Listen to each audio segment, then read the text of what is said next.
Up in the Black Mountains in Carmarthenshire lies the lake known as Lyn y Van Vach.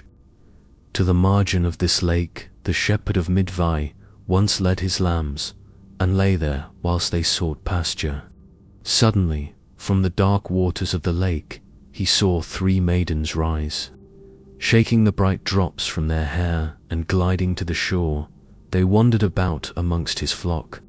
They had more than mortal beauty, and he was filled with love for her that came nearest to him. He offered her the bread he had with him, and she took it and tried it, but then sang to him, "Hard-baked is thy bread, 'tis not easy to catch me," and then ran off, laughing, to the lake. Next day he took with him bread not so well done, and watched for the maidens. When they came ashore, he offered his bread as before, and the maiden tasted it and sang, "Unbaked is thy bread, I will not have thee," and again disappeared in the waves. A 3rd time did the shepherd of Myddvai try to attract the maiden, and this time he offered her bread that he had found floating about near the shore. This pleased her, and she promised to become his wife if he were able to pick her out from among her sisters on the following day. When the time came, the shepherd knew his love by the strap of her sandal. Then she told him she would be as good a wife to him as any earthly maiden could be unless he should strike her 3 times without cause. Of course, he deemed that this could never be, and she, summoning from the lake 3 cows, 2 oxen, and a bull, as her marriage portion, was led homeward by him as his bride. The years passed happily, and 3 children were born to the shepherd and the lake maiden. But one day here were going to a christening, and she said to her husband it was far to walk, so he told her to go for the horses. "I will," said she, "if you bring me my gloves, which I've left in the house." But when he came back with the gloves, he found she had not gone for the horses. So he tapped her lightly on the shoulder with the gloves, and said, "Go, go." "That's one," said she. Another time they were at a wedding, when suddenly the lake maiden fell a sobbing and a weeping, amid the joy and mirth of all around her. Her husband tapped her on the shoulder and asked her, "Why do you weep?"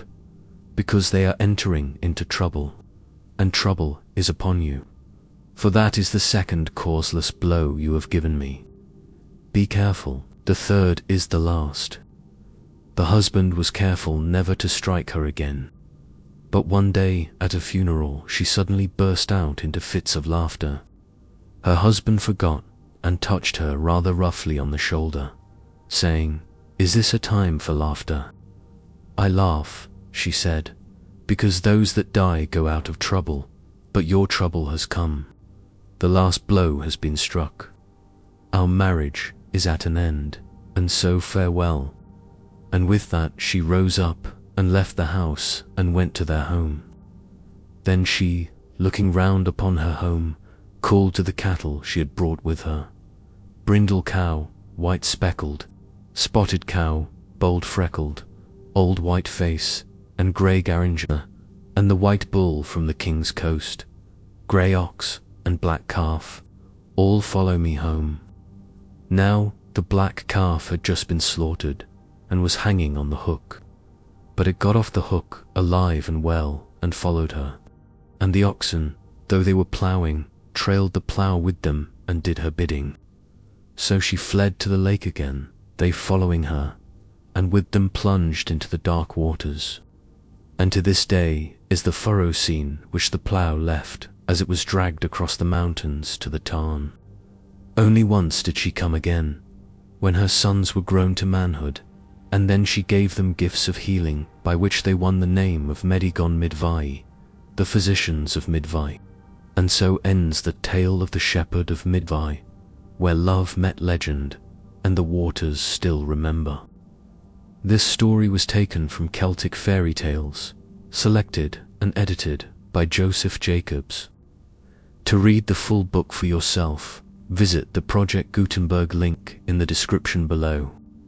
If you enjoyed this tale of mystery and magic, don't forget to Like the video, share your thoughts in the comments below.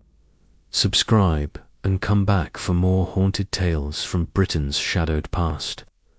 Until next time, keep your lantern lit and your eyes on the mist.